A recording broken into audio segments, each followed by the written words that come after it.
Well, here we are, and another day has passed, and this looks fairly inert at the moment, but it was bubbling well about an hour after I topped it up yesterday, so I know we've got live yeast in here. Now, one thing that will happen is you'll end up with more than you need quite quickly because you're feeding it every day. Now, some people recommend throwing the surplus away. To me, that's a waste. I will use the surplus and add it to anything that requires self-raising flour.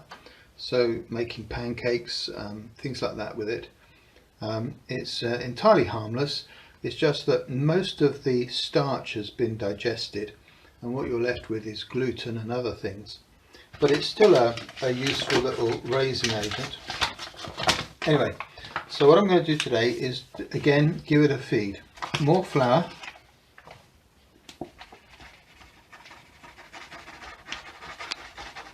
That's enough to give it plenty to work on, and once again some warm water, not hot, because yeast loves the warmth.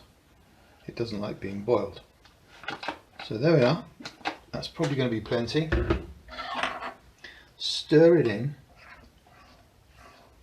and this will start bubbling quite quickly now. So what I'm going to probably do in about an hour's time, when it's all bubbly and lively, I'll draw off the surplus and do some cooking with it. I won't make bread with it yet. I think probably another day and it will be very useful. Now, I don't know if you can see here, but there are little bubbles forming as I stir it, and that's a sign that basically the liquid is pretty much saturated with carbon dioxide. And I've left it there a little bit thicker than yesterday, again deliberately.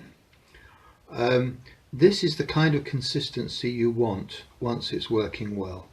So as I say, in about an hour's time, when it's bubbling well, I'll draw off half of it, and what's left will be pretty lively yeast. You could start cooking with it now.